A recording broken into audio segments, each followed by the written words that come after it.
ဒ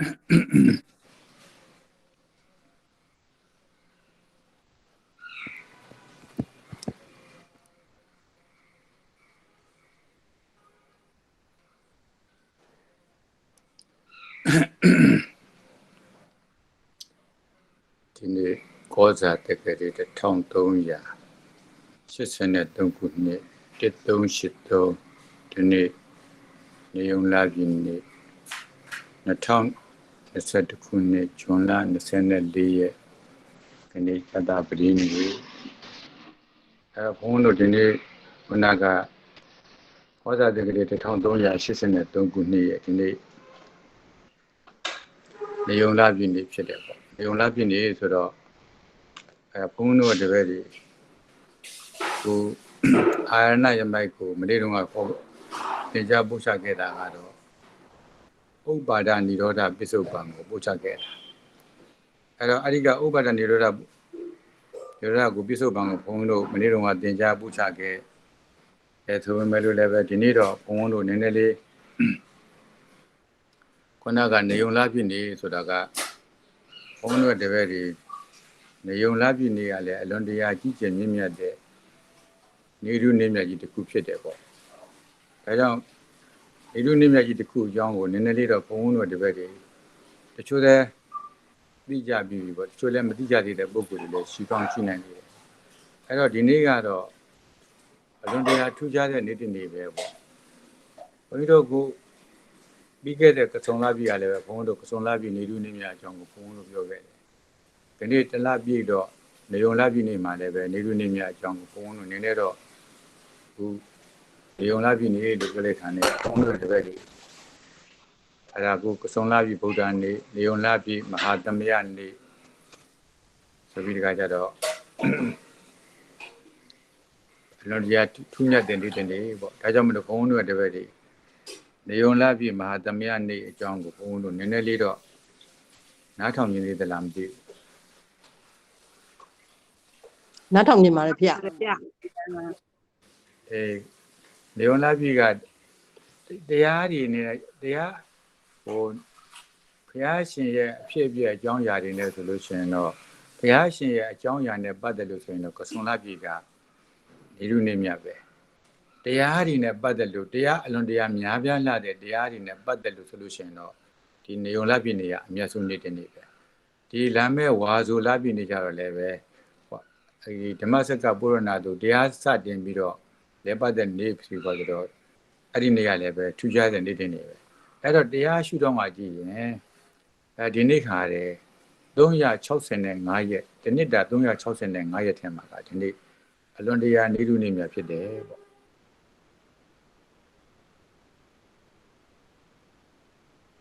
နေုံလာအကြောင်းအရာနဲ့ဘုန်းကြီးတို့နည်းနည်းသိတယ်ဆိုတော့ဘုန်းကြီးနေုံလာပြီမဟာသမယနေအကြောင်းကိုဘုန်းကြီးနည်းနည်းလေးပြောပြမှာဖြစ်တယ်အဲ့တော့နေုံလာပြီနေကရှေးအစင်လာကြကိုဘုန်းကြီးတို့ပကံကရှေးအောင်ကြောက်တာဒီမှာဆိုလို့ရှိရင်လည်းပဲဒီနေုံလာကိုနန်းယုံအဲ့လိုနန်းရကိုဒီလေးနဲ့မှတ်တမ်းပြုခဲ့ရတယ်အချို့သောကြောက်စာတွေကြတော့လည်းပဲအခုလိုနေုံလို့ပဲရေးထုတ်ခဲ့ကြတယ်ပြောင်းဝခစ်မှာတော့ဖြင့်နန်းမြုံလို့ရေးတယ်ပေါ့နန်းမြုံဆိုတာကနအသေးသေးတဲ့နန်းနောက်ကြတော့ရပင်းနဲ့ဟာထုံးနဲ့ချောင်းငင်နဲ့နတ်တန်းနဲ့အဲ့လိုခေါ်ကြောင်းတာကိုတွေ့ရတယ်ပေါ့နန်းဆိုတဲ့နတ်ဆိုတာကအချင်းခါတမယကိုဖြောပြီးတော့ယုံဆိုတာကတော့ယုံတို့မြုံတို့မှာတော့ဖြင်းတဲ့မိုးရွာခြင်းဟူသောအနေအဓိပ္ပာယ်ရတယ်ဒါကြောင့်မလို့ဘုန်းတို့ဒီနေုံလာဆိုတာကတော့မိုးစရွာတဲ့အချိန်ကဖြစ်တယ်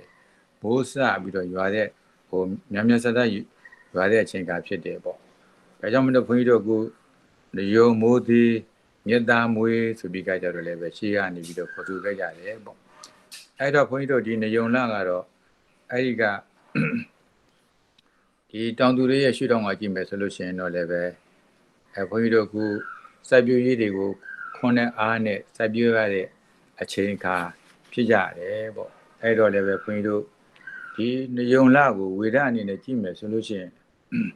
နေုံလာဆိုတာကဘုန်းကြီးတို့ဒီလပြည့်ရဲ့နေ့လယ်မွန်းတဲ့အချိန်ခါမှာဆိုလို့ရှိရင်တော့သူရိယနေမင်းကြီးရောက်ရှိကြ ani wonjema pali wada ani ne mitunaလို့လည်းခေါ်တယ်ထဆင်းတူနဲ့မိထုနာလို့လည်းခေါ်တယ်အဲ့ဒါကိုမှဘုန်းကြီးတို့ကမေထိုမူတိအဲ့ဖိုမဇွန်တွေကင်းဒီမောင်နာရုပ်တံပါရှိတဲ့ရုပ်ပုံကိုဆိုရတယ်ပေါ့လေကျေစုကိုဆိုရတယ်အဲ့ဒါကိုမေတုံရာသီလို့ခေါ်တယ်ဘုန်းကြီးတို့12လရာသီမယ်ဆိုလို့ရှိရင်တော့ဒီဘေရနက္ခဝဟရအနေနဲ့ကြည့်ရင်ဆိုလို့ရှိရင်မိဒ္ဒပိတ္တမြေတုံကရကသင်္ကာတုဖြစ်စာတဲ့မြို့မကရကုံမိန်ဆိုတဲ့12လရာသီကအဲ့ဒါမေထုံလရာသီဖြစ်တယ်ပေါ့မိထုနာကနေပြီးတော့အဲ့လိုခေါ်တာပေါ့အဲ့တော့ဟောပိတာတွေကတော့ဘုန်းကြီးတို့ရဲ့ဒီလောကဟောရတာအဲ့တော့ဘလောက်ကြီးတောင်မှပဲဒီနေုံလဟာတဲ့ကြီးကျယ်မြင့်မြတ်နေတယ်လဲဆိုလို့ရှိရင်ဘုန်းတို့တပည့်တွေနည်းနည်းကြည့်အောင်ခုခေတ်အခါမဲ့ဒီနေုံလဟာတဲ့ခုအချိန်ခါပဲပြောခုခေတ်အခါမှာပဲပြောအဲ့ဒါကိုသာသနာရဲ့နောက်ပိုင်းရောက်လာတဲ့အချိန်ခါမှာတွေပဲဖြစ်ဒီနေုံလဆိုတာကဘုန်းကြီးတို့မာသမယနေပေါ့ဘုန်းကြီးတို့ဘုရားရှင်ကိုယ်တော်မြတ်ညီညွတ်ရေးကိုဟောကြားတော်မူခဲ့တဲ့တရားတော်အဲ့လိုဆိုတော့လူတွေကလည်းလောဘဒေါသတွေတောထနေတဲ့အချိန်ခါမှာဒီနေုံလပြည့်အခါမျိုးကိုကြဲပြန့်လူတွေကလည်းသိရှိဖို့လို့ရည်ကြည်တယ်လို့ဘုန်းဘုန်းတို့ဒါလိုထင်မိတယ်ပေါ့လေဒါကြောင့်မလို့ဘုန်းဘုန်းတို့ရဲ့ဒကာဓမ္မတွေနေုံလပြည့်ဘုရားနေအကြောင်းကိုနေုံလပြည့်မာသမယနေအကြောင်းကိုဆက်လက်ပြီးတော့ဘုန်းဘုန်းတို့ပြောပြမှာဖြစ်တယ်ပေါ့ဘုရားရှင်ကိုယ်တော်မြတ်တက်တော်ထင်ရှားရှိတော်မူသောအချိန်ခါကအိန္ဒိယနိုင်ငံရဲ့မြောက်ပိုင်းပေါ့လေမြောက်ပိုင်းမှာဆိုလို့ရှိရင်ဘုန်းကြီးတို့ခုအချိန်ခါမှာတော့ဒီဘောနိုင်ငံပေါ့ဂင်္ဂါမြစ်နဲ့ရောဟိဒီမြစ်တို့ရဲ့ဆုံရဒေသပေါ့တပတ်တစ်ချက်ကမ်းတစ်ဖက်မှာဆိုလို့ရှိရင်လည်းပဲကပိလုအပြည်နဲ့ကောလိယပြည်တို့ဟာတည်ရှိကြတယ်ပေါ့အဲ့ဒီကပိလုအပြည်နဲ့ကောလိယပြည်တို့ဟာအခုချိန်ခါမှာတော့ဖြင့်ဘုန်းတို့ဒီဘောနိုင်ငံအတွင်းမှာရှိတယ်ပေါ့နေပြည်တော်လုံးမှာဆိုလို့ရှိရင်လည်းပဲဘုရားရှင်ရဲ့ဆွေတော်မျိုးတော်တွေကြီးပဲဖြစ်ပါတယ်အဲ့တော့ကပိလုကနေပြီးတော့ဟာတာဂုမန္တတို့တည်ထောင်ထားတဲ့တိုင်းပြည်ဖြစ်သလိုပဲကောလိယပြည်ဟာလည်းပဲကုဋ္ဌနုနာပြောက်ကင်းပြီးကြောက်ကင်းသည့်တာဂိဝင်မင်းမျိုးတို့မှတည်ထောင်ထားသောတိုင်းပြည်ဖြစ်တယ်ပေါ့လေနေပြည်တော်လုံးမှာဆိုလို့ရှိရင်တော့လည်းပဲဘုန်းကြီးတို့ကအတ္တမူဝါကြောင့်အနေနဲ့လေယာကံကျွန်းများဖြင့်အတ္တမူကြပြီးတော့ရောဟိနိမြစ်ကိုအမိပြုပြီးတော့နေထိုင်ကြတဲ့အဲ့ဒါပြည်တော်နေဖြစ်ကြတယ်ပေါ့အဲ့တော့လည်းပဲဘုန်းကြီးတို့ကစုံတယုံဆွေခွန်ဆိုလိုပဲပေါ့လေပူပြင်းချော့သွေးလာတဲ့ကစုံတယုံအဲ့ဒါရေကုန်ရေကန်းကာလမှာဆိုလို့ရှိရင်လည်းပဲဘုန်းကြီးတို့ကိုယ်ခေတ်စကားနဲ့ပြောမယ်ဆိုလို့ရှိရင်တော့လူရည်စပါးစိုက်ပျိုးထားတယ်လို့ပြောအောင်ပေါ့အဲ့တော့နေပြည်တော်တို့လယ်သမားတွေကလည်းအဲ့ဒါလယ်သွင်းရေလုံးရာမှအဲ့ဒါသူတို့ဘက်ကိုရေးပေးမယ်ဆိုလို့ရှိရင်ကိုယ့်ဘက်ကမအောင်မြင်နိုင်ဘူးရေကတစ်ခါပေးယူမြနဲ့ရေကအောင်လူဆဲပေါ့လေလက်ွက်တည်ခြင်းပဲဆိုလို့ရှိရင်အောင်လူဆဲဖြစ်နေတာတွေရေတစ်ချိန်လောက်များရလိုက်မယ်ဆိုလို့ရှိရင်အဲ့ဒါကိုကောလိယပဲဖြစ်ဖြစ်ကပိလုပိကပဲဖြစ်ဖြစ်ဒေသမားတွေကလည်းရေတစ်ချိန်လောက်များရလိုက်မယ်ဆိုလို့ရှိရင်သူတို့ဟာတဲ့ဒီစဘာဆံရည်တွေရမှာဖြစ်တဲ့အတွက်ကြောင့်မလို့အဲ့ဒါသူကလည်းပဲဒီရောဟိမြစ်ကနေပြီးတော့ရေကိုလိုချင်တယ်ကိုကလည်းပဲရေကိုလိုချင်တယ်ဆိုတော့အဲ့ဒါနဲ့တည်းရေသွင်းပြီးတော့ဆက်ရွေးရတဲ့အချိန်ကမှအဲ့ဒီကိုရေလူရတဲ့ပွဲကနေပြီးကြတော့မှ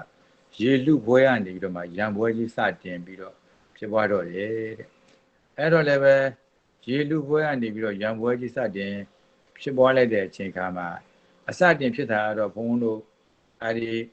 ကပိလုနေပြီးကလေသမားတွေနဲ့ခေါလိယပြည်နယ်က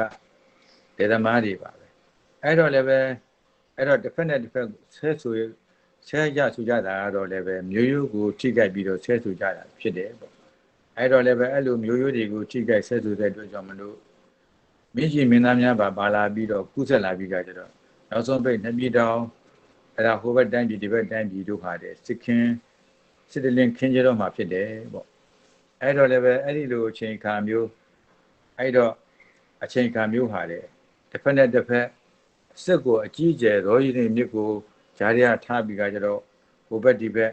စစ်တိုက်ကြတော့မယ်အချိန်ပေါ့အဲ့ဒီအချိန်ကဘယ်လိုအချိန်လဲဆိုလို့ရှိရင်အခုလိုနေုံလပြည့်နေ့ရဲ့အာယုံနန်းနဲ့အာယုံမတက်ပြီးအာယုံတက်ခါနေဆဲပေါ့အဲ့တော့ဘုရားရှင်ကိုယ်တော်မြတ်ရဲ့ရွှေဉဏ်တော်မှာဆိုလို့ရွှေဉဏ်တော်ကိုရက်မှာဆိုလို့ရှိရင်ပုတ်ကွယ်အလင်းမြင်လာတော်မူတယ်။ဩကြည်စမ်းငါရဲ့ဆွေတော်မျိုးတော်တွေကလည်းတစ်ဖက်နဲ့တစ်ဖက်တခါတည်းရေကိုလူပွဲကနေပြီးတော့ရံပွဲကြီးဖြစ်ကြတော့မှာပါလားလို့ဘ ရားရှင်ရတဲ့အဲ့ဒီအခြေအနေကိုသိတဲ့အတွက်ကြောင့်မလို့ချင်းမီတားသိဖို့လို့အတွက်ကိုအဲ့ဒီအခင်းဖြစ်ပွားရာဖြစ်တဲ့အဲ့ရောဟိနေမြစ်ရဲ့အထက်ကောင်းကင်မဲ့အာယုံတက်ချိန်မှာကိုတော်တိုင်းကြွရောက်ပြီးတော့ပေါ့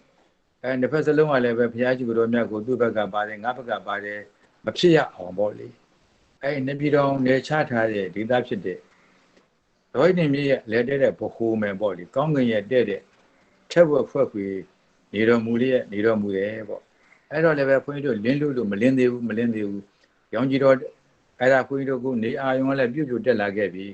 နေအာယုံပြုတ်ပြုတ်တက်လာခဲ့ပြီအာယုံတက်လာခဲ့ပြီဆိုတော့အာယုံတက်လာတာနဲ့အမြတ်ကောင်းကင်မယ်ဆိုလို့ရှိရင်အဲ့တော့ဘုရားရှင်ရဲ့ရောဒီမြစ်အပေါ်မှာတဲ့တဲ့ရှိနေတဲ့ဘုရားရှင်ကိုယ်တော်မြတ်ဟာတင်မလင်းခွေးပြီးကကြတော့တဖြည်းနဲ့ဘုရားရှင်ကိုယ်တော်မြတ်ကနေပြီးတော့ရောင်ကြီးတော်6ကျွယ်တို့ဖြင့်ကုမြူစံပြတော်မူလိုက်တယ်အဲ့တော့လည်းပဲရောင်ကြီးတော်6ပါးတို့ဖြင့်ကုမြူစံပြတော်မူသောဘုရားရှင်ကိုယ်တော်မြတ်ကိုကောင်းကင်ခီးကောင်းကင်ကိုနှစ်ဖက်သောရောဒီမြစ်ကဟိုဘက်ကဒီဘက်ကမှာဖြစ်နေကြတဲ့ကပိလူပြည်တော်သားတွေနဲ့ကောလိယပြည်တော်သားတွေဟာဘုရားရှင်ကိုယ်တော်မြတ်ကိုအဲ့ဒါမောကြည့်ကြတယ်ပေါ့လေအဲ့တော့တိုက်တော်မယ်ခိုက်တော်မယ်ဇဲဇဲဖြစ်နေတဲ့ပြည်တော်သားတို့ရဲ့အလေကောင်ကောင်းကင်ခီးမှာဆိုလို့ရှိရင်တော့ဖြင့်တင့်တဲ့စံပြစွာဘုရားရှင်ကိုယ်တော်မြတ်အဲ့ဒါတင်မလင်းခွင်နေတော်မူတယ်ပေါ့အဲ့တော့လည်းပဲခုနကပြောခဲ့သလိုပဲခန္ဓာကနှစ်ပြည်တော်သောအဲ့ဒါကူစိတ္တိဘူပါတွေပေါ့လေမင်းသားတွေရောစိတ္တိဘူပါတွေရောကတဲ့ကောင်းကင်ကိုမော့ကြည့်ပြီးကြတော့အာအသင့်သွားကြတယ်အာအသင့်ပြီးတော့လည်းပဲငေးမောပြီးတော့ကြည့်နေကြတယ်အဲ့ဒီအချိန်ခါမှာပဲဘုရားရှင်ကိုယ်တော်မြတ်ကကောင်းကင်ထက်မှပင်လျင်ဘုရားရှင်ကိုယ်တော်မြတ်ကတရားရည်အေးအမြိုက်ဆေးကိုတိုက်ကြွေးတော်မူမှာဖြစ်တယ်ပေါ့အဲ့တော့ဘုရားရှင်ကိုယ်တော်မြတ်ကြီးတရားရည်အေးအမြိုက်ဆေးကိုတိုက်ကြွေးတော်မူမှာကတော့ဘုန်းကြီးတို့ကအာယုံတစ်ဖြည်းနဲ့အလင်းဘက်ကိုရောက်ရှိလာပြီးသူ့ဘက်ကိုယ့်ဘက်ကိုမြင်ရတဲ့ဟိုဘက်ကဒီဘက်ကဒါဟိုဘက်ဒီဘက်ကိုမြင်ရတဲ့အချိန်ကဖြစ်နေပြီအဲ့တော့ဘုရားရှင်ကိုယ်တော်မြတ်ကအဲ့ဒီအလင်းအားကြီးရောက်လာတဲ့အချိန်လင်းသွားတဲ့အချိန်ပဲဆိုလို့ရှိရင်တော့အရှိဥရိတောင်ဆုံးကလည်းပဲနေဆက်ဝန်ကြီးထွက်ပေါ်စားဖြစ်ပေါ်လာခဲ့ပြီပေါ့အဲ့ဒီအချိန်ခါမှာပင်ဘုရားရှင်ကိုယ်တော်မြတ်ဟာတဲ့အလွန်တရာတင့်တယ်တပ်ပင်လာစွာဖြင့်အဲ့တော့ဘုန်းကြီးတို့ကအတန်အင်္ဂါ၈ပါးနဲ့ပြည့်စုံသောဘုရားရှင်ရဲ့အတန်တော်ဖြင့်ပေါ့လေဘုန်းကြီးတို့ဘုရားရှင်မှာဆိုလို့ရှိရင်တော့အတန်တော်အင်္ဂါ၈ပါးရှိတယ်ပေါ့လေတန်ရှင်သာယာတိလွယ်ပါ၍နာချင်းပွဲဆိုဖရိုမကွဲလုံးနဲ့လက်ပဲတင်ထရှိရတန်အင်္ဂါတဲ့အဲ့တော့ဘုရားရှင်ကိုယ်တော်မြတ်ကြီးဟာတဲ့ကောင်းကင်ကနေပြီးကြတော့ထက်ဝဲဘကွေနေရောင်ကြီးတော်6ပါးတို့ဖြင့်ကိုမျိုးပြီးကြတော့အတန်အင်္ဂါ၈ပါးနဲ့ပြည့်စုံလာတော့ဘုရားရှင်ကိုယ်တော်မြတ်ကနေပြီးတော့စတင်ပြီးတော့ဘုန်းကြီးတို့ဖန္ဒနာဇတ်တို့ကိုခေါ်လိုက်တယ်ဖန္ဒနာဇတ်ဆိုတာကတော့ဘုန်းဘုန်းတို့ရဲ့တပည့်တွေအရာမဟုတ်ဒီလေးနဲ့တော့မငင်းမခုန်တဲ့ဆိုတဲ့အကြောင်းကိုအဲ့ဒီဇတ်ကိုဟောရတယ်ပေါ့အနေငယ်များသောအကြောင်းအရာလေးနဲ့အဲ့ဒါကိုအရာမဟုတ်ဒီကိုနဲ့တော့အငင်းခုန်မလုပ်ကြနဲ့ဆိုတဲ့အကြောင်းကိုဖန္ဒနာဇတ်တို့ကိုလည်းပဲခေါ်ကြတော်မူရတယ်နောက်တစ်ခုအနေနဲ့ကလည်းပဲပထဝီဩန္ဒရိယဇတ်တို့ကိုဟော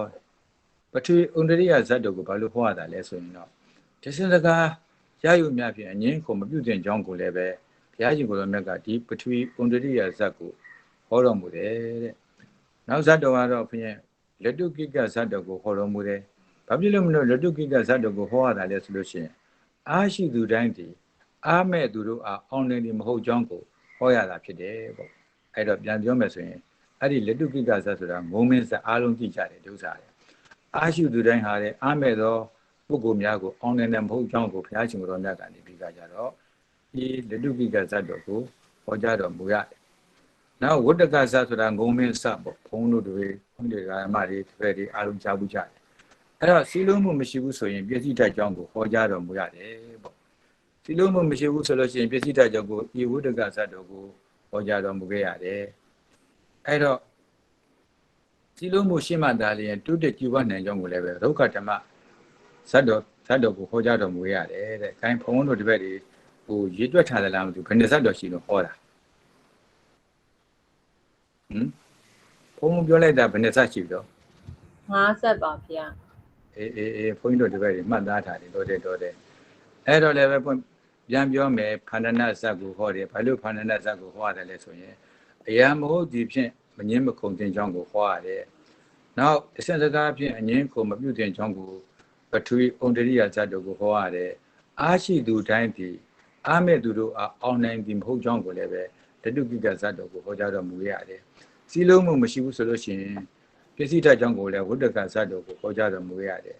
်စီလုံးမှုရှိမှသာလျှင်လူတကြွနိုင်ကြောင်းကိုဒုက္ခဓမ္မဇတ်တော်ကိုဟောကြားတော်မူရတယ်တဲ့ဘုန်းကြီးတို့ကဇတ်တော်ကို၅ခုရှိသွားတယ်နောက်ထပ်မိမိကိုယ်ကိုမိမိဒုက္ခမပေးတဲ့ကြောင်းကိုအတ္တဒန္တတုတ်တော်ကိုလည်းပဲဟောကြားတော်မူရတယ်တဲ့အဲ့တော့ဒါရင်လားဆိုတော့မဟုတ်သေးဘူးဘုရားရှင်တော်မြတ်ကအဲ့ဇတ်တော်တစ်ခုဟောတယ်များသောအားဖြင့်ဇတ်တော်တစ်ခုဆိုတာတဏှာပဲဟောတာခုတော့ဖြင့်ဘုန်းကြီးတို့ကြည့်လိုက်ဘုန်းကြီးတို့ဇက်က9ဇက်အတ္တဒန္တတုတ်ရဆိုလို့ရှိရင်6ခုဟောလိုက်ပြီဒါရင်လားဆိုတော့မဟုတ်သေးဘူးအဲ့ဒီနေ့ကိုချိန်ခါကိုဘုန်းကြီးရဲ့တပည့်တွေအဲ့လွန်ခဲ့တဲ့နှစ်ပေါင်း2500ကျော်ကနေုံလာပြည်နေကိုပြန်သွားကြည့်အလွန်တရာပူပြင်းတဲ့အလွန်တရာပူလောင်ပြင်းပြအာဃာတကြီးမားသူတို့အားဘုရားရှင်ကအဲ့ဒီကဇတ်တော်တို့ဖြင့်ဆုံးမတော်မူလိုက်တယ်တဲ့ဒီဇတ်တော်တွေကိုကြည့်မယ်ဆိုလို့ရှိရင်ဒါတဲ့ငြိမ်းချမ်းရေးတရားတော်ကိုဘုရားရှင်ကိုယ်တော်မြတ်ဟောကြားတော်မူလိုက်တာပါပဲအဲ့တော့လည်းပဲဘုရားရှင်ကိုယ်တော်မြတ်ရဲ့ဒီတရားတော်တွေကိုနှလုံးသားထဲမှာဆုဆက်ဝင်ရောက်သွားတယ်နေပြည်တော်သောလုံးသောပုဂ္ဂိုလ်ကလက်နဲ့ဒေါသမြေတွေကိုငြိမ်းသိတဲ့လောက်ငြိမ်းသွားတယ်အဲ့တော့လက်နဲ့အားကိုးပြီးကြတော့ဘုန်းဘုန်းတို့အဲ့ဒါသူ့ဘက်ကိုကိုယ့်ဘက်သူ့ဘက်ဒါကြတဲ့နိုင်အောင်တိုက်မယ်ဆိုတဲ့ပုဂ္ဂိုလ်တွေဟာတဲ့ခေါင်းပြတ်သူနှစ်ဖက်သောဒီတော်ကမင်းကြီးမိသားတွေဟာတဲ့တော်ကြီးဒီမြစ်ထဲကိုဘုရားရှင်ကိုယ်တော်မြတ်တရားတော်ကိုခေါ်ကြတော်မူလိုက်တဲ့အချိန်ကမှလက်နဲ့တည်းအကုန်လုံးဆွတ်မြစ်တော်မူတယ်အဲ့တော့လည်းပဲဘုန်းတို့ရဲ့တပည့်တွေအဲ့ဒါတော်ကြီးနေရဲ့မြေရဲ့ဟိုဘက်ကဒီဘက်ကမှရှိသေးတဲ့စစ်တီတွေဟာတဲ့မင်းကြီးမင်းသားတွေဟာတဲ့လက်နဲ့တည်းအကုန်လုံ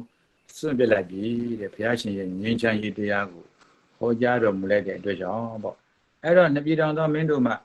တာကွေဝင်မင်းသားတွေဟာတဲ့တစ်ဖက်စီမှာ250စီဆိုတော့ဘုန်းတို့တာကွေဝင်မင်းသားဟိုဘက်ဒီဘက်250ဆို900ပေါ့မင်းသားပေါင်း900တို့ဟာတဲ့ဘုရားရှင်ရဲ့ထံတော်မှာယဟန်ပြုကြတယ်ပေါ့ယဟန်ဖြစ်ကုန်ကြပြီတဲ့စစ်တိုက်တော်မဲ့ပုဂ္ဂိုလ်တွေဟာတဲ့ဘုရားရှင်ကိုယ်တော်မြတ်ဇတ်တော်5ခု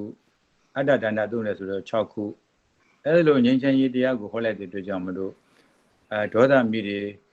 မောဟမိတွေတခုံဟုံတောင့်နေတဲ့ပုဂ္ဂိုလ်တွေဟာတဲ့ဟောလောဘကြောင့်ဒေါသပါတယ်ဒေါသကြောင့်မောဟတွေဖြစ်ပြီးကြတဲ့တခုံတောက်လောင်နေတဲ့မိတွေဟာတဲ့ငြိမ်းသွားပြီးကြတော့အကုန်လုံးသာသနာတော်မှာယဟန်နေဖြစ်လာကြတယ်တဲ့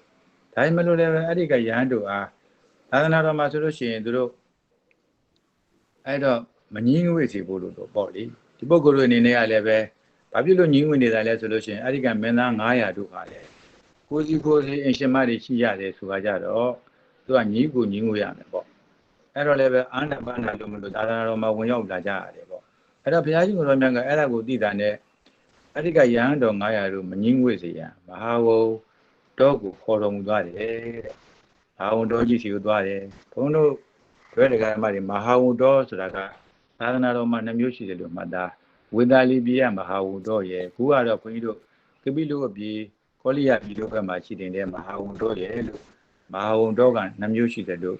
့မှတ်သားရမယ်ပေါ့အဲ့တော့ဘုရားရှင်ကိုယ်တော်မြတ်ဟာတဲ့အဲ့မဟာဝုံတော်ကြီးစီတို့အဲ့ဒီကရဟန်းတော်900တို့ကိုဖြစ်စပေါ့လေရဟန်းဖြစ်စရဟန်းတော်တွေကိုခေါ်သွားကြတယ်ပေါ့လန်ခီတခြားမှာဆိုလို့ရှိရင်လည်းပဲဒေါဘန်နေတောင်ပန်းနေဖြင့်သူ့ရဲ့ယာတိလိုက်ပွင့်ဖူးနေတဲ့တစ်ပင်ပန်းမှန်တို့ဖြင့်အလွန်တရာမှတာယာဆန်းကျယ်ပုံကိုလည်းပဲဘုရားရှင်ကိုယ်တော်မြတ်ကရတော်မူတယ်တဲ့အဲ့တော့ဆက်လက်ပြီးကြတော့ဘုရားရှင်ကိုယ်တော်မြတ်ကမဟာကုဏလအညိတို့တကိုးတော်ဖြင့်တပြိုင်နက်တည်းခေါ်ဆောင်သွားတော်မူခဲ့တဲ့ဟောကြားလာမကြည့်ဖုံးပြောတာကြားလားကြားပါလေဖေအဲ့တော့မဟာကုဏလအညိတို့အဲ့ဒီကရဟန်းတော်900တို့ကိုတကိုးတော်ဖြင့်တပြိုင်နက်တည်းခေါ်ဆောင်သွားတော်မူတယ်အဲ့တော့မဟာကုဏလဆိုတာကဘုန်းကြီးတို့မြတ်မင်းရဲ့ဇတ်တော်ကိုဟောတာဒီမဲ့ဇတ်တော်ကိုဟောလိုက်ရတယ်အဲ့တော့အဲ့လိုမြတ်မင်းရဲ့ဇတ်တော်ကိုဘုရားရှင်ကိုယ်တော်မြတ်ဟောကြားတော်မူလိုက်တဲ့အတွက်ကြောင့်မလို့ခုနကယဟန်ဖြစ်စ900တို့ဟာတယ်900တော့ယဟန်သစ်တို့ဟာတယ်သောတာပန်ပြီးသွားကြတယ်တဲ့သောတာပန်ပြီးသွားကြတယ်အဲ့တော့မဟာဝတ္တောကိုရောက်တဲ့ခါမှာဆိုလို့ရှိရင်တော့အဲ့ဒီယဟန်900တို့ကိုဘုရားရှင်ကိုယ်တော်မြတ်ကတပါးချင်းစီရဲ့တင့်လျော်သည့်ကမ္မထံကိုပေးတော်မူတယ်ပေါ့လေအဲ့တော့ပေးတော်မူတယ်ဘယ်ပုဂ္ဂိုလ်ကတော့ပြင်ဘယ်လိုကမ္မထံနဲ့တင့်လျော်တယ်ပေါ့လေ ကမ္မထံပြီးတော်မူတယ်အဲ့တော့ဇယရလျော်သောကမ္မထံကိုပြီးတော်မူတယ်ပေါ့အဲ့တော့အဲ့လိုကမ္မထံကိုပြီးတော်မူလိုက်တယ်ဆိုတော့အဲ့ဒီကပုဂ္ဂိုလ်တွေကလည်းအကုန်လုံးပဲရဟန်းတော်တို့ဟာလေရဟန္တာအဖြစ်သို့ရောက်တော်မူသွားကြတယ်တဲ့အဲ့ဒီလို900သောပုဂ္ဂိုလ်တွေဟာလေရဟန္တာဖြစ်သို့ရောက်သွားတာအဲ့တော့ဉာဏ်နေခင်ရောက်သွားပြီလို့ပြောရမှာပေါ့လေအဲ့ဒီနေ့ဟာလေနေုံလက်ပြင်းနေဖြစ်ပြီးကြတယ်တော့အနောက်ခေါ်ရကျွန်းတို့အဲ့ဒါကိုနေစေဝန်းကြီးခါလေယွန်းလူလူအချိန်ခါဖြစ်နေပြီအရှိဘက်စီကလည်းအရှိဘက်လောကရစီကလည်းပဲလက်ပြဝန်းကြီးခါလေထွက်ပေါ်စားပေါ်ထွန်းစားအချိန်ပေါ့တနည်းအားဖြင့်ပြောမယ်ဆိုလို့ရှိရင်တော့အဲ့ဒါကိုအနောက်ကဒီဝင်တဲ့အချိန်အရှိကလာမထွက်တဲ့အချိန်ပေါ့အဲ့ဒီအချိန်ကိုမှတ်မြို့ကြည့်မယ်ဆိုလို့ရှိရင်ရဟန်းတော်အကုန်လုံးကလည်းကိလေသာကင်းစင်အာသောကင်းစင်တဲ့ရဟန္တာတွေအကုန်လုံးဖြစ်နေပြီအဲ့တော့လည်းပဲအလွန်တရာတာယာတဲ့အချိန်အခါမှာလူတွေကြည့်မယ်ဟိုတန်ဃာတို့တွေကြည့်မယ်ဆိုလို့ရှိရင်လည်းပဲကိလေသာကင်းစင်နေပြီတောပန်းတောင်ပန်းလို့ဖြစ်နေတယ်အလွန်တရာမှတာယာလှပနေတဲ့အချိန်ခါပေါ့ရှိရလာထွေအနောက်ကနေဝင်တဲ့အချိန်အဲ့လိုဆိုတော့အဲ့ဒီအချိန်ခါရတယ်ဘုန်းကြီးတို့တန့်ရှင်းတဲ့ညတန့်ရှင်းတဲ့နေရာတန့်ရှင်းသောပရိသတ်ကြီးဟူသောအင်္ဂါ၃ပါးဟာအင်္ဂါ၃ပါးနဲ့ပြည့်စုံနေဆိုတာကဘုရားတဆူရဲ့ခိတ္တခင်မှာဆိုလို့ရှိရင်ဒီချိန်သာကြုံကြိုက်ခဲ့ရတယ်တဲ့ကြုံကြိုက်ကြရတယ်ပေါ့အဲ့တော့လေအဲ့ဒီအချိန်ခါမှာဆိုလို့ရှိရင်တော့ဖြင့်ဘုန်းကြီးတို့မြတ်မြတ်မှာပေါင်းတို့ခါတဲ့စူးရုံရောက်ရှိလာကြတယ်တဲ့အဲ့တော့လည်းပဲလွန်တရားမှကိလေသာကင်းစင်တန့်ရှင်းစင်ကြတော်မူသောပရိသတ်တွေနဲ့ဩတန့်ရှင်းသောညင်တန့်ရှင်းသောနေရာတန့်ရှင်းသောပရိသတ်တွေနဲ့အဲ့နောက်တော့စူးရုံရောက်ရှိလာကြတဲ့နတ်မြတ်မာတွေကလည်းပဲအဲ့ဒါအလွန်တရာမှများပြားလွန်းလို့အဲ့တော့အဲ့လိုဖြစ်တဲ့အတွက်ကြောင့်လည်းပဲအလွန်တရာမှတန်ဃာတော်တွေရဲ့ပရိသတ်နတ်ပရိသတ်တွေဗြဟ္မာပရိသတ်တွေများပြားလွန်းလို့ဖြစ်တဲ့အတွက်ကြောင့်လည်းပဲအဲ့ဒီကနေကိုမဟာသမယနေမဟာသမယခါတော်လို့ဆိုရတယ်တဲ့အဲ့တော့လည်းပဲအလွန်ကြီးကျယ်သောမဟာဝုန်တော်ကြီးပင်လည်းပဲအလွန်ကျယ်ပြန့်သောအလွန်ကြီးကျယ်သောမဟာဝုန်တော်ကြီးပင်လည်းပရိသတ်တွေအလွန်တရာများပြားလာတဲ့အတွက်ကြောင့်အလွန်တရာကျင်းမြောင်းသွားခဲ့တယ်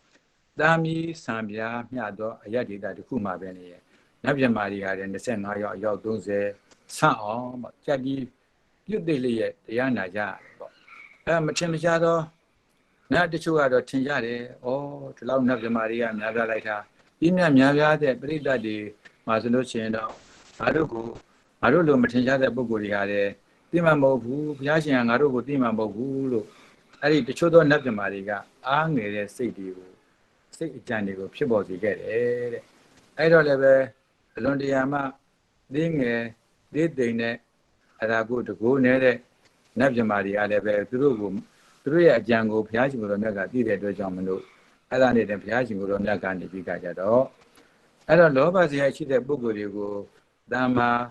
ပရိပါဒနိယသို့တော်ကိုလည်းပဲဟောကြားတော်မူရတယ်။ဘောဇယရှိသူတို့အမှာဆိုလို့ရှိရင်တော့မဟာဗျူဟာသို့တော်ကိုလည်းပဲဟောကြားတော်မူခဲ့ရတယ်။ဝိတ္တဇယရှိသူတို့မှာဆိုလို့ရှိရင်တော့သုလဗျူဟာသို့တော်ကိုဟောကြားတော်မူခဲ့ရတယ်။ဗရဇယရှိသူတို့မှာဆိုရင်တော့တုဝတ္တကသို့တော်တို့ကိုဟောကြားတော်မူခဲ့ရတယ်။ဒေါသဇယရှိသူတို့မှာဆိုလို့ရှိရင်တော့ကလဟဝိဝါဒသို့တော်ကိုဘုရားရှင်ကိုယ်တော်မြတ်ဟောကြားတော်မူခဲ့ရတယ်။ပညာဇယသို့မဟုတ်ဗုဒ္ဓဇယရှိသူတို့မှာဆိုလို့ရှိရင်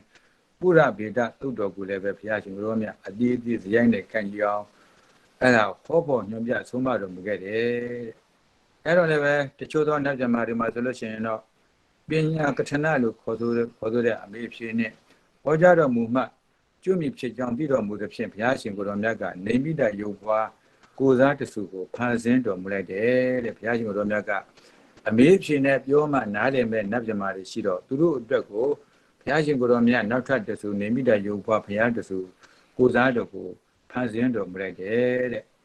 အဲ့ဒီအချိန်ခါမှာဆိုလို့ရှိရင်လည်းပဲဘုန်းကြီးတို့ပြန်ကြည့်ဒီနေ့လိုယုံလာပြင်းနေဖြစ်တယ်ပေါ့အဲ့တော့လည်းပဲအဲ့ဒါနေတချမ်းကဝင်ပြီးလက်တချမ်းကထွက်စားအချိန်အဲ့ဒါပရိသတ်အပေါင်းတို့ကလည်းပဲရှေ့လောကရမျက်နှာမူပြီးကြတော့ပေါ့အာယုံပြုနေကြတယ်အာယုံပြုတဲ့အချိန်ကဖြစ်နေကြတယ်ပေါ့လေဝေးမှလာကြတော့နေမိဝေးမှကြွားများလာတော့နေမိတာဘုရားတဆူကိုတကူကြီးမားသောနတ်ပြတ်မှာတပါတော့မိသူမြတ်နေမိတာဘုရားရဲ့လို့မသိကြဘူးတဲ့အားလုံးသောနတ်ပြတ်မာတွေကတော့ဘုရားတဆူဘုဒ္ဓသိကြတယ်ပေါ့လေအများဆုံးသောနတ်ပြတ်မာတွေကတော့ဘုရားတဆူပွင့်ပေါ်နေတယ်လို့သိကြတယ်အဲ့တော့လည်းပဲမျက်နှာချင်းဆိုင်ရှင်ပြိုင် ရှင်ပြိုင်ပြီးတော့ခိုင်တော်မူတယ်ဘုရားလက်စုရတဲ့ဟိုဘက်ဒီဘက်မျက်နှာချင်းဆိုင်ခိုင်တော်မူတယ်ဘုန်းတော်ရဲ့တရားဓမ္မတွေလည်းပဲနေမိတာယောဂရှင်ယောဂတော်ကိုဘုရားရှင်တပ်ပိမိတာဘုရားရှင်ကိုတော်မြတ်ကိုရောအာယုန်ထဲမှာချင်းပြီးကြတော့ဘုန်းတော်နားထောင်ကြတယ်အဲ့တော့ဘုရားရှင်ဘုရားလက်စုမှထွက်ပေါ်လာတော့ရောင်ကြီးတော်6သွဲတို့မှလည်းပဲတဲ့အပြန်လာအယောင်တွေဟာတဲ့ဘုန်းကြီးတို့တစ်ဖြတ်ဖြတ်တလက်လက်ကုရှက်လေးရနေတော်မူတယ်တဲ့အဲ့တော့တတော်လုံးစัจ java လာကဘာတတော်မှရှိတဲ့နတ်ကြမှာသူတိုင်အောင်တဲ့တစ်ဖြတ်ဖြတ်တလက်လက်နဲ့အဲ့တော့ရောင်ကြီးတော်6ပါးတို့ဟာတဲ့ကိုမျိုးပြီးတော့လင်းချိန်တော့ပါသွားကြတယ်အဲ့တော့နေမိတာဘုရားကနေပြီးတော့ပဂရိဘုရားရှင်ဂုဏ်တော်ဘွဲ့များကိုချီးကျူးဆိုတော်မူတယ်ပေါ့ဥစ္စာမိမှုမိအဲ့လိုဆိုတဲ့နောက်ကျတော့ဘုဟုဒ္ဓပညာအစရှိသောကာလတို့ဖြင့်အဲ့ဒါကိုနေမိတာယူပါတော်ကနေပြီးကြတော့ပုစကပြုတော်မူပြီးကြတော့မေဃဖြေကဖြင့်အမေပြုဟောကြားတော်မူတယ်တဲ့အဲ့တော့လည်းပဲဘုန်းဘုန်းတို့ဆက်လက်၍နတ်ပြန်မှာအားလုံးတို့ရတယ်တယောက်မှကြံစိတ်တွေဟာတဲ့နုညံ့သွားရအောင်ပေါ့ဘုရားရှင်ကိုယ်တော်မြတ်ကနေပြီးကြတော့ဘုန်းဘုန်းတို့ရဲ့တရားဓမ္မတွေအားလုံးပြည့်တဲ့အတိုင်းပဲခုမဟာသမယသုတ်တော်ကြီးကိုဟောပေါ်မြတ်မြတ်ဆိုဆုံးမတော်မူတယ်တဲ့အဲ့ဒီဒေသနာတော်ရဲ့အဆုံးမှာဆိုလို့ရှိရင်တော့မဟာသမယသုတ်တန်ကြီးရဲ့အဆုံးမှာဆိုလို့ရှိရင်တော့ဂရေတသိန်းသောနတ်ပြန်မှာတို့ဟာတဲ့အရတမေအရတကူပေါ့ဆက်ရောက်ကြတယ်မရေမတွက်နိုင်တော့အောင်သောနတ်ပြန်မှာတို့မှာဆိုလို့ရှိရင်လည်းပဲအောက်မဲ့အော့ဖို့တွေကိုရရှိကြတယ်တဲ့အဲ့တော့လည်းပဲနတ်ပြန်မှာတို့မယ်ဆိုလို့ရှိရင်တော့စိတ်နှလုံးနုညံ့စီပြီးကြတော့ကျွတ်တန်းဝင်စေခဲ့တဲ့ဤချိန်ဤခါမျိုးဤနေ့လိုအေယုံလပြည်နေမှာဆိုလို့ရှိရင်တော့မဟာသမယသုတော်ကိုဘုရားရှင်ကိုရောမြတ်ဟောကြားတော်မူခဲ့တယ်ဒါကြောင့်မလို့ဘုန်းတို့လေယုံလပြည်နေဟာတဲ့အနှစ်ပြည်တောင်သောမင်းတို့ရဲ့ဉာဏ်မိကိုမပေါ်အောင်ဘုရားရှင်ကိုတော်မြတ်ကမဟာကရုဏာတမန်ဘတ်ဖြင့်မဟာကရုဏာတော်ဖြင့်ဒါစီပြင်းငိမ့်စေခဲ့တဲ့အပြင်ဟောတရားရည်အမျက်ရှိကိုလည်းပဲတိုက်ယူခဲ့တဲ့အတွက်ကြောင့်မလို့ခုနသာသနာတော်တို့ဝင်ရောက်လာကြတဲ့ဉာဏ်တော်900တဲ့မကဘူးပေါ့မရင်မတွက်နိုင်အောင်တော့နတ်ပြည်မှာအပေါင်းတို့မှာလည်းပဲဘုန်းတို့ကိုတရားတော်ပေါင်းများများစွာသောသုတ်တံပေါင်းများများစွာဇတ်တော်ပေါင်းများများစွာတို့ဖြင့်ဘုရားရှင်ကိုယ်တော်မြတ်ကတရားရည်အမျက်ရှိမှာတိုက်ကျူးလိုက်တဲ့အတွက်ကြောင့်ပေါ့အဲ့ဒါဘုန်းကြီးတို့တရားနဲ့ကြည့်မယ်ဆိုလို့ရှိရင်ဤနေ့လောက်ကြီးကျယ်တဲ့များပြားတဲ့တရားတွေဟောတယ်ဆိုတာဘုရားရှင်ရဲ့တက်တော်ထင်ရှားရှိတဲ့အခါကမိတိနေ့မှမရှိကြဘူးတဲ့အဲဒါကြောင့်မလို့ဘုန်းတို့ရဲ့တရားဓမ္မပေါင်းသူတော်ကောင်းတွေဒီနေ့ခါတဲ့ဘုန်းတို့လေယုံလာပြည်မဟာသမယနေ့ဆိုတာကဘုန်းတို့ခုနပြောခဲ့ပြီအဲ့တော့လည်းပဲကိုသုတ်တံမှာဘယ်လောက်ရှိသွားတယ်လဲဆိုလို့ရှိရင်ဘုန်းတို့ရေးတာကြည့်ပြီးတော့ပေါ့ဘုန်းတို့ဇေယျ6ပါဆိုလို့ရှိရင်6တုတ်အဲ့တော့လည်းမာကုနာလဇတ်တော်ဆိုတော့တရားပေါင်းမနှင်းမကျင်းကြီးကိုဘုရားရှင်ကိုရောမြတ်ဟောကြားတော်ကြွယ်လာဖြစ်တယ်ပေါ့ဒါကြောင့်မလို့ဘုန်းတို့ရဲ့တရားဓမ္မပေါင်းသူတော်ကောင်းတို့မှာလည်းပဲဟိုညနေကိုချိန်ရောက်ပြီဆိုတာနဲ့လည်းရောက်ပြီဆိုတာနဲ့လည်းပဲခုဘုန်းတို့ဒီနေ့ပြောပြဟောပြခဲ့တဲ့အတိုင်းပဲဘုရားရှင်ကိုရောမြတ်ဟာတဲ့ခုနှစ်ပြည်တော်သောမင်းကြီးမင်းသားနဲ့တကွတိုင်းပြည်ပြည်သားတွေအကောင်လုံးသောနတ်ပြန်မှာအပေါင်းတွေကိုတခါတည်းဘုန်းကြီးတို့လောဘမီလီယံတွေဒေါသမီလီယံတွေမောဟမီလီယံတွေတောက်လောင်နေတဲ့အဲ့ဒီကပုံကိုယ်တွေကိုတခါတည်းဟောကြားတော်မူခဲ့တယ်ပေါ့အဲ့တည်းမဲ့တော့ဘုန်းတို့ဘုရားရှင်ကိုယ်တော်မြတ်ကဘုန်းကြီးကစာတင်ဦးမှာဖြစ်တဲ့အတွက်ကြောင့်ကျင်းချုပ်ပြောလိုက်တာပါဘုရားရှင်ကိုယ်တော်မြတ်ကအဲ့ဒီကမင်းသားတွေကိုမေးလိုက်တဲ့စကားတစ်လုံးရှိသေးတယ်မင်းသားတို့တဲ့လူတို့ရဲ့အသက်နဲ့ရေးဟာတဲ့ဘ누구ကတန်ဖို့ရှိတယ်လေတဲ့ဒါလေးကသိကောင်းတဲ့အမေလေးပေါ့လေအဲ့တော့မင်းကြီးမင်းသားတွေကနေတော့ခုဘုန်းတော်ကိုနာကပြောခဲ့တဲ့ရောရင်းနေမြေကကောင်းကင်ကနေပြီးတော့ဘုရားရှင်ကိုယ်တော်မြတ်ကနှစ်ဖက်တော့စစ်သားတွေမင်းကြီးမင်းသားတွေကိုလှမ်းပြီးတော့မိလိုက်တယ်အေးမင်းသားတို့တဲ့လူတို့ရဲ့အသက်နဲ့ရေဟာဘ누구ကတန်ဖို့ရှိတယ်လေပေါ့မလာပါမြတ်စွာဘုရားအဲ့ဒါကူရေရဲ့တန်ဖို့ဆိုတာဘယ်တော့မှမရှိပါဘူးလူတို့ရဲ့အသက်ဆိုတာကတော့ဘယ်တော့တန်ဖို့ရှိတယ်လို့တတ်မှတ်လို့မရပါဘူးပေါ့အဲ့ဒါမှဘုရားရှင်ကိုယ်တော်မြတ်ကနေပြီးတော့ဘာမှတန်ဖို့မရှိတဲ့အရာဝတ္ထုလေးနဲ့အချက်သားတို့အနေနဲ့လူအသက်ကိုဆုံးရှုံးခံရတော့မှလားလို့အဲ့ဒီစကားလေးပြောလိုက်တာနဲ့ပဲနှစ်ဖက်သောစစ်သားတွေဟာလည်းလက်နဲ့တွေရောညင်မြင့်တဲ့ပဲပြစ်ဆက်ခဲ့တာဖြစ်တယ်ပေါ့အဲဘုန်းတို့ဒီစကားလေးကဘာပြောချင်တာလဲဆိုလို့ရှိရင်ဘုန်းတို့မိသားစုတစုချင်းစီမှာဒီနဲ့ဒီပြောတဲ့တရားဒီလိုကနေကြရတဲ့အချိန်ကမှာမပြောပါတော့ကြဟာလေးတွေနဲ့ဘုန်းတော်စုစကားများတာတွေရဖြစ်တာတွေမဖြစ်ကြခြင်းနဲ့အဲ့တော့ဘုန်းတော်က မိသားစုငြိမ်းချမ်းရေးမှဒီအဲ့ဒါကိုဆွေမျိုးတစုအဲ့ဒါတင်းတောင်ငြိမ်းချမ်းရေးမှဒီဆွေမျိုးတစုငြိမ်းချမ်းရေးတရားပွဲငြိမ်းချမ်းရေးအမျိုးနဲ့ငြိမ်းချမ်းရေးဖြစ်အောင်ပေါ့အဲ့ဒါဘုန်းတော်ဒီဘုရားရှိခိုးတော်များဟောကြားတော်မူခဲ့တဲ့အတိုင်းပဲအရာမဟုတ်သေးလေးနဲ့တော့ပြန်ငြင်းကုန်ဖြစ်တဲ့မူပေါ့နောက်ပြီးတော့လည်းပဲဘုန်းကြီးတို့အဲ့ဒါစက်စကားကြားရုံနဲ့လည်းပဲငြင်းကုန်ဖြစ်တဲ့မူစက်စကားကြားပြီးတော့လည်းပဲခုံလုံးတဲ့ဖြစ်ရတာဒီငြင်းခွာတာလေရှိတတ်ကြတယ်ပေါ့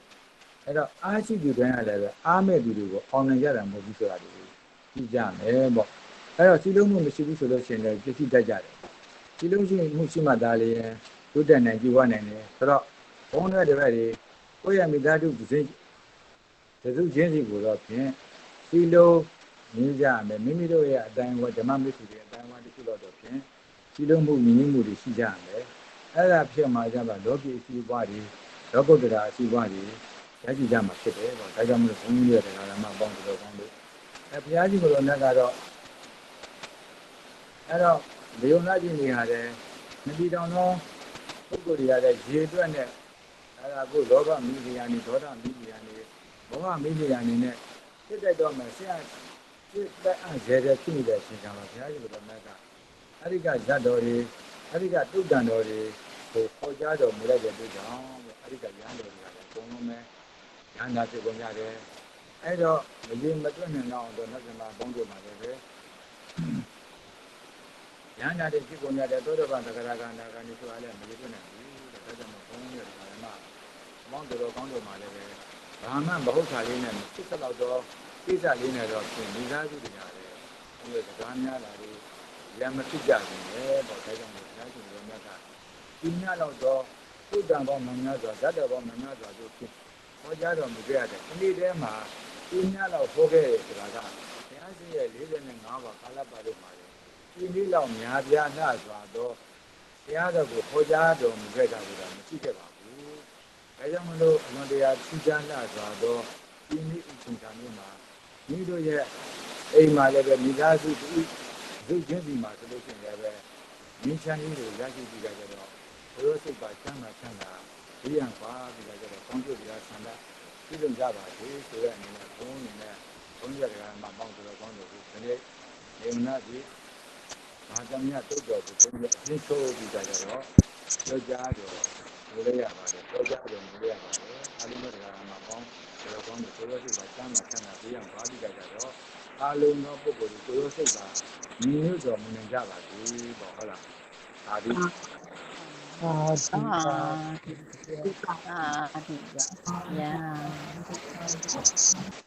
တို့တပည့်တွေမိုးကတဲလာလို့ကြားတယ်ဒီလို ဘုံမတန်တိုးသွားပြီဖေ။ မိုးကတဲလို့မိုး ဘုံပဲလေမိုးတားရွာနေမိုးတဲနေတယ်ကြားရလားကြားတော့ကြားရွာနည်းနည်းလေးတိုးတယ်ဖေဘုန်းကြီးကမိုင်းကိုချက်ထားတာဟုတ်တယ်နေရာကြားနေသုတ္တမြတ်ကြားကြတယ်မျိုးဖုံးတကားတွေပြလာတယ်ခဏနေကြားပေး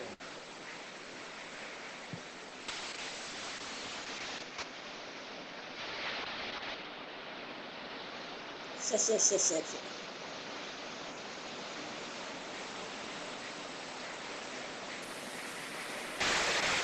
ကြားရတော့ဘူးဗျာ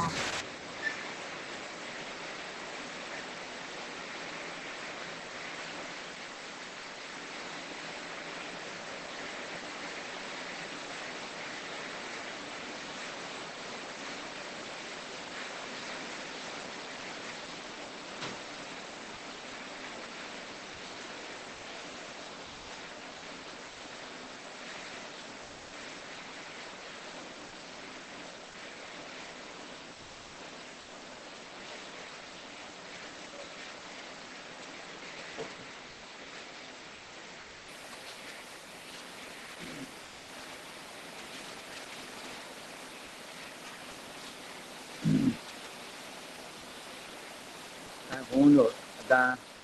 ကြားပါလားမသိဘူးအတန်းကြားကြလားနည်းနည်းတော့တိုးတယ်ဗျာနည်းနည်းတိုးတယ်ဖေဟုတ်ပြီ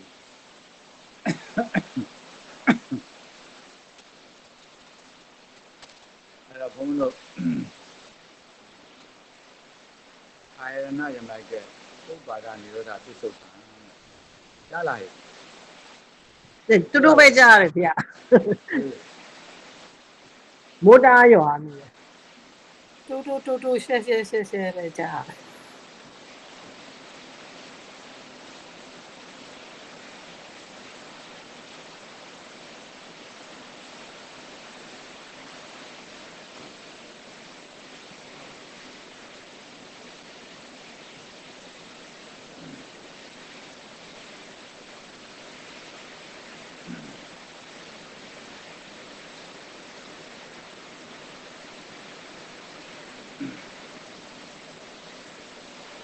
ခုနက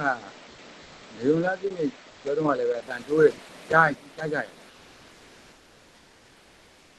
လိုဒီမှာခုနကကြားရတယ်ဗျနောက်ပိုင်းလေးပြီးကန်ကြီးလေးမှတိုးသွားတာဗျ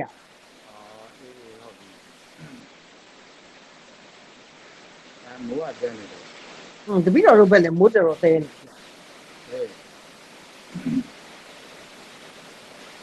ဒါဘုံလို့နေနေကြားတော့ပြောပြအောင်နော်ကြားတော့ပြောပြအောင်အဲ့တော့ဘုံတို့ဥပ္ပါဒနိရောဓလို့ပြစ္ဆုတ်ပံလို့အတန်ကြားလိုက်ရင်အနည်းကပြောခဲ့ပြီဥပ္ပါဒနိရောဓပြစ္ဆုတ်ပံလို့အတန်ကြားလိုက်ရင်အနုလုံဟာလည်းအားလုံးရောယူတယ်ဒါခိုင်နှုန်းကြီးပြည့်ပြည့်မရှိဒါရောယူတဲ့မှရတယ်အခုလိုနောထွက်ရတာလဲဆိုလို့ရှိရင်ဒီဥပ္ပါဒဘက်ကဒီရရင်ပြောရင်လူဘက်ကဥပ္ပိသတိလူဘက်ကနိရောဓတိဆိုတာကတော့အဲတော့ဥပ္ပိသတိဆိုတာကဥပ္ပပယဆံရဥပ္ပရမယ်နိရောဓတိကဆံရခြင်းဘုံတော်သွန်တရမယ်ဆိုတော့ဘုံတို့အရာကနည်းနည်းလေးမှပြီးတော့ရှိတဲ့အတွက်ကြောင့်ရောယူဆိုရတယ်အဲတော့ဥပ္ပါဒနိရောဓပစ္စုပ္ပန်တို့အတန်ကြားရင်စက်ခနဲ့ဆိုလက်ချက်ပြရမယ်ဆိုတော့အနုလုံမှာနောရီထောရမယ်အဲ့ဒီနောအရာလည်းပြစ္ဆုတ်မှာပြီးတော့မှအနုလုံပြီးတော့မှနောရာကပြစ္ဆုတ်နဲ့ပြီးတော့မှဆရာဖြစ်မယ်အနုလုံပြီးတော့မှနောရာကအနုလုံမှာပြီးတော့မှဆရာဖြစ်မယ်အဲ့ပြစ္ဆုတ်မှာပြီးတော့မှဆရာဖြစ်မယ်ဒီမှာအဲ့ဒီနှစ်ချက်ကိုဥပ္ပါဒနိရောဓပစ္စုပ္ပန်ဆိုတာနဲ့ဘုန်းကြီးရဲ့ဓမ္မတွေခေါင်းရင်းအဲ့ဒီရှိရအနုလုံနောအနုလုံမှာနောတရားတော့ပဲသင်္ကြန်ဖြစ်နောအဲ့ဒီနေ့မှာဆိုရင်အနုလုံမှာနောရာကပြီးနေပြီးတော့မှဆရာဖြစ်မယ်အနုလုံပြီးတော့မှနောရာကပြီးနေပြီးတော့မှဆရာဖြစ်မယ်ဟောအဲ့ဒါအတိချာပဲပေါ့စေကံကိုအဲ့ဒါကိုသိထားရမယ်အနုလုံပြထားရမယ်အဲ့ဒါအဲ့လိုအတိလေးကျဲလာမယ်ဆိုလို့ရှိရင်တော့ဟောဇာတိကအများကြီးနားတယ်ဟုတ်ပေါ့ဟောပြီးဘုန်းကြီးတို့မလေးတော့ဓမ္မနာကိုဘောပြီးတော့လူမျိုးကြောင်းလဲပြီးတာတော့ဟောကြားတော်မူတယ်အဲ့တော့လည်းဘုန်းကြီးတို့ကဥပ္ပါဒနိရောဓပြစ္ဆုတ်ပံကိုသင်ကြားတဲ့အခါမှာဘုန်းကြီးတို့ကဒီမှာပြောခဲ့တယ်အခုပြောရတယ်လို့ပဲပေါ့တမ်းကြားတယ်ကြောက်လားကြားဘုံတိတ်မကြောက်ဘူးဗျပြီးတော့အခုဒါတော့အေးဖုန်းနဲ့တက်ပြီးတော်တော်တိုးတယ်ဗျဟုတ်လားကျမဘာသာမှမပြောဘုန်းကြီးကတော့အတန်ကုန်မြင့်ပြောနေတာဟုတ်တယ်မဟုတ်ဖုံမိုးတားရွာနေတော့ဖုံနဲ့ဒီထက်အတန်ကျင်နိုင်မှာဘူးဖေဖုံတပည့်တော်တို့တရားပေးပြီးတော့ပဲနားရင်လည်းနားပါလားဖေမိုးကတော်တော်ချတယ်တပည့်တော်တို့ဘက်တည်းလည်းတော်တော်ရွာနေတယ်အဲ့ဒီဆိုတော့ဒီမှာစက်ကင်တာကဘုန်းကြီးကကံပါချမ်းဆိုတော့စက်ကင်တာဆိုတော့ခဏနားရင်တော့ပေါင်းမယ်ဟုတ်လားကျမဖေဖုံကလုံမလားဖေနားမယ်ဆိုဖုံနားရတယ်ဆိုလေဖုံတီလာတပည့်တော်တို့ပေးမလားဖေတီလာပေးဒီနေ့လာပြည့်ဆိုတော့ကောင်းတယ်အဲ့ဒါလေးကကောင်းတယ်နော်ကျမဖေအဲ့ဆိုလေကျမဖေဦးတင်မောင်ထွန်းရှိလားဖေဦးတင်မောင်ထွန်းရှိပါသလားရှင်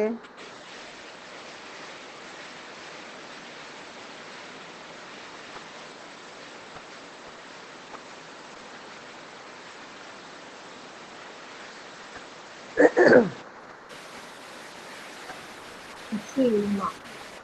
အေးနင်းလည်းအဲ့ဆိုဟိုကလုံးလိုက်ပါလားဖုံဖုံစာဟိုတိုင်မေးတာလိုက်ဆိုလိုက်ပါလားဟင်နော်စီလာယူလိုက်လေ ဟုတ်ကဲ့မဟုတ် အေးကြည့်ကြည့်နော်